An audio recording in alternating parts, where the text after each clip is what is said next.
You might have noticed there's something going on. Something is afoot at pharmacy chains. There are a lot of walkouts. There are a lot of strikes on the part of pharmacists, from Walgreens and CVS to Duane Reade and Rite Aid.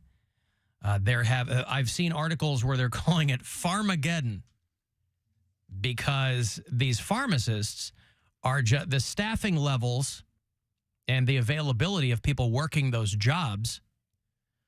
They say that they're subject to unsafe working conditions, some things that can put employees and people at risk who are coming to get their prescriptions. And so all around the country, you might have noticed it at one near you, a Walgreens or a CVS, if you know anybody who works in that capacity. I think CVS pharmacists are what they have inside Target stores. So I don't know how that affects them. But pharmacists are walking out. And it's not good news for people who are lined up because they got to get their, what do they got to get? They got to get their Ozempic or whatever. People are probably all lined up for Ozempic these days. But I just like Pharmageddon. So these companies come back and they essentially do what companies do. Their first move is, we'll get back to work, you're all fired. And then when they go, oh, we don't have any pharmacists. What? How'd that happen? Yeah. And so then they go, well, we'll try to make things a little better for you. We'll hire more pharmacists, we'll pay you more money, whatever. But over the past few years, this has been building up. And so if you go to a grocery store with a pharmacy in it, or you go to one of these chains, you might find just one person back there, maybe two. You might find a manager and maybe a pharmacy tech. They can't handle all the prescriptions that come in because they're called in, they get them from online, people standing there. And if you have ever stood in a pharmacy line with other people, a lot of them take the delays in stride. They're perfectly fine waiting there. Old ladies who have no problems at all. Oh, go ahead, dear. Take your time. It's exactly like that. There's no angry old people yelling at the pharmacist. There's nobody yelling because they were sent to pick up their mom's prescription and it's not ready. Well, I just did it on the app 5 seconds ago. Well, sir, we've all stood in line at a pharmacy. And either a person in front of you or a person behind you, or maybe you're the person who's screaming at the pharmacist because they don't. I just did this online 5 seconds ago. Yes, sir, there is an order in which these things come in. Wait, are you saying that if I put in an order on my app, it's not immediately ready? That's what they're saying. That's not what I'm saying. That's what they're saying. If you do it, why not? It's not. I don't know. The order's in there. Hey, it's in the system. Why do you have drive-through if I can't drive right through and get it? But a lot of these people, are back there, and I don't know that people realize what pharmacists are contending with. On a good day where you're properly staffed and you feel like you're being paid properly, you got psychos coming in screaming at you because something's not right. It's fundamentally a situation rife with problems because it's people on a variety of prescriptions. And it's just so much liability. For whom? Well, okay, so do the doctors make the medicine, or not the doctors, yes. But do the pharmacists... They make medicine. No.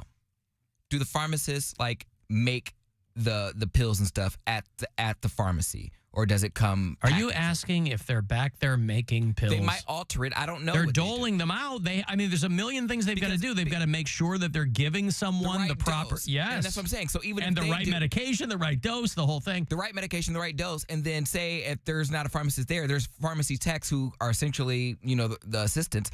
they have to trust that they have the right help, because otherwise the pharmacist is liable for getting like the wrong prescription. But I mean, I everybody don't think they're compressing powders into pills or anything like that. I don't know. I don't know what goes on. I think it. No, they have giant containers of certain pills, and then they have the thing that they have to. Do. Some of them are real fun too. But I mean, if you've ever met a pharmacist, they just they're kind of glassy eyed because they're like I'm a pharmacist because yeah. I slept with several pharmacists, and I'm like, wow. Have you slept with several pharmacists? Several. Lawyers, scientists. So you have a pill king. Wait. Lawyers are not pharmacists. I'm just going over. He's going over all he's just going over all his accomplishments. All of his white collar bangs. I got a law degree. I went to MIT, and I'm surprised you didn't call it MIT. He went to the Mansfield Institute of Technology. I got a doctorate from Oberlin College. Nice. A doctorate. What are you a doctor of? I don't remember what he got. Huh? I'm signing documents. No. You don't know. Well, he is a well-known document signer. He's a master baiter, that's for sure. But, we were talking about how Krispy Kreme's freaking out because they think that Ozempic is going to cut into their demand, and they're probably right. I was reading a thing this morning about how Ozempic is setting the entire economy on its side. Is it really being used that much? I don't know anyone who's on Ozempic. I know a lot of fat people. Well, it's not about who you know that's on it. There's a lot of people are on it. Now, first of all, it ain't cheap. So I really do feel like it's kind of a first world, it's kind of if not a 1%er problem, then at least a 20%er problem. But it's really making itself known in all sectors of the economy that beer and snack stocks are plummeting. Walmart says has taken a hit on food sales. Now, obviously, they can't. I think it's a little clickbaity to ascribe all that to Ozempic, but they're seeing things you might not even think of. Airlines are saying they're going to be able to save money on fuel costs. Because people aren't so fat. I think that, I don't think this is just because of Ozempic. I think people are, and especially like younger generations, are more in tune with how to eat and how to eat properly and not overeat. I'm sure that's part of it too. I'm sure that's a big part of it. But there's a noticeable ripple effect from Ozempic because they're not the only game in town. There's all these other drugs, semi-glutide drugs with different names. So collectively, they're like, yeah, there's companies that make diabetes devices. Those people want to keep making money, and they're all freaking out because they think that their demand's going to go way down. So on the one hand, you've got this company that makes these drugs that's going to be rolling in dough, if you pardon the pun, but it's going to take from some other people. And if you're a company that's making, let's say, lap bands for bariatric surgery, you want people fat. You want people in bad shape, right? The old Chris Rock bit. The money's in the medicine. Money ain't in the cure. So this time around, the money's in the Ozempic and Mounjaro and all those other ones. And again, long term, nobody knows, what these things are going to do. But there's ripple effects in the economy. Did you see the dude they talked to downtown San Francisco? Apparently on Friday, there was a big earthquake in the Bay Area. And a guy went. Difference. What's that? How can they tell the difference? Did it hurt anything? Did any buildings fall or no? I mean, they feel it. I don't know. Okay. 3.9, is that big? I don't know. I don't know the Richter scale. Now you're talking about. You've never been in an earthquake? 3.9, I think, is average, right? Is it average? The world average. Damage does not occur until the earthquake magnitude reaches somewhere above 4 or 5. Oh, okay. Okay. So, because my understanding of the Richter scale is like it's not even increments, like each increment increases it exponentially. Exponentially, yeah. Anyway, so there's a guy, they're calling him Dollarita Steve because they just got him, a man on the street, one of the local San Francisco affiliates is out there. And a guy was like, yeah, we were over at the Applebee's slamming Dollaritas when the earthquake started. I don't know if he was doing PR for Applebee's, but he's very happy to be there. Imagine being known for that. You're Dollarita Steve. Hey, it's Dollarita Steve. Most people aren't known for anything. Dollarita Steve. I was just slamming some dollaritas up at the Applebee's and with my friends, and it was a big shake. It was only like probably a couple seconds, but it was real. Everyone like stopped talking. Yeah, it was heavy. It was a big one. It was a 3.9. Ooh, that's heavy. All right, fair enough. That's a good one. Yeah, that's definitely one of the bigger ones I felt. Yeah. Thank you so much. Yeah, appreciate it. All right, dollaritas back. He sounds like he talks with Dollaritas are back. Do they still turn it into the Bees after 10 o'clock at night over at Applebee's? I don't know. I haven't heard that in a while. I don't know if it was ever officially the Bees. No, it was. It was the Bees. It was. Yep. After 10 o'clock, all bets were off. Dollaritas all the time. Triple Eps, whatever. I don't know what they did, but I'll tell you what. You want to revitalize downtown Cleveland? You put an Applebee's down here. This will be lit up. A few weeks ago, they were working on something over at Corner Alley. Yeah. And they had a fence up, and on the fence, it said Applebee's around the corner. Right, it was an old fence. But it was an old fence. Yeah. Like, it still had some old sign on it. And I was like, do we get an Applebee's On East under Fourth. my nose? Like, I had no idea that there was an Apple. Like, I thought maybe they turned chocolate bar into an Applebee's or something. But there's no Applebee's down here. Those places are too small. I mean, chocolate bar isn't that big, right? I mean, maybe they could do like an express Applebee's or something. No, that's a pretty chocolate bar was pretty big. Like it goes back a ways. Still empty though, isn't it? I don't know. Oh. I rarely walk over that far. Oh, really? You don't walk down there? Don't walk down Euclid? I get to Fourth, and then that's where I'm at. Really? I was at Wonder Bar yesterday. I like Wonder Bar. Wonder Bar's a good place. Had a couple pops before the game. Pre-Cavs game. Yeah. What was your drink? I had a shot of Fernet. Wow. Yeah. Look at you. And then a White Claw. A Fernet and White Claw. Yeah, I call it the OK Pants Special. Oh, you're with him. Mm-hmm. Oh, okay. Wow. I mean, I usually do Tito's and soda, but that's what he was having. So I was like, hey, just get me one of those. He got there before me, so met up with him. We went over, watched half the game, and then Half the game. Went back for more Fernet. No, we went home. He was. What is that? Like a Prosecco or something? What's Fernet? I thought that was. Fernet's an aperitif similar to Jaeger. Oh, it is. It's like. Oh, I thought it was like a sweet. No. Oh, okay. No, I must be thinking of something else. It's. A lot of bartenders do it, and I hang out with a lot of bartenders. Do they come in the tiny bottles? No, it's just like a regular bottle. Big old bottle. Yeah. All right. They might have tiny bottles. Hmm. That's what you Pants guys are always talking. shoots. It is Fernet. Yeah. Oh man, you guys are talking about little things that annoy you. So this dude was feeding my dog wasabi almonds, and I'm like, "Hey, don't do that. It's my dog." And he's like, "Oh no, she likes them." I'm like, "Dude, don't do it." And he's like, "Okay." And then an hour later, he's giving her barbecue potato chips. I'm like, "Hey, that's my dog, MFer." And he's like, "Oh, she likes them." I'm like, "I will kill you." Wow. Yeah. That ended abruptly. I will kill you. I wonder if he did kill that guy. Man. Why was this person feeding your dog? Well, yeah, who are you hanging out with where you go, Right. yo, homie, like a drinking buddy or something? He's just sitting there. They're probably high. So he's handing wasabi almonds down arm's length to the dog. Of course, a dog's going to eat it because Right. dogs will eat anything you put in yeah. their face. Yeah. Oh, well, the dog likes it. Oh, okay. Well, my dog would eat chocolate too, but I'm not going to feed it to her because it will make her sick. Barbecue chips know- are sweet. Of Yeah. course, the dog loves it. She likes it. Yeah. Alan, it's not Ozempic. It's that everybody's broke. No. You know, they say that, and obviously there is, it's real hard to get a handle on what's actually going on because they say that the economy is in good shape, but that nobody has any money. But everything is getting more expensive, and people are still doing stuff. Like fast food places used to be the place that people would go to get cheap food. Now those places are just as expensive as going, Yes. they're expensive. And The they're line not is fast. the line is just as long as it ever was. So They're I not- can't get a feel for what's actually going on. They're not fast either. I went to McDonald's the other day, and No, because nobody's working there. I had to go Big Mac and fries. It was super simple. Big Mac and fries, not a big deal. They're like, pull up to spot number 4. I'm like, okay. I was sitting there for 20 minutes. I'm like, oh my God, what are y'all doing?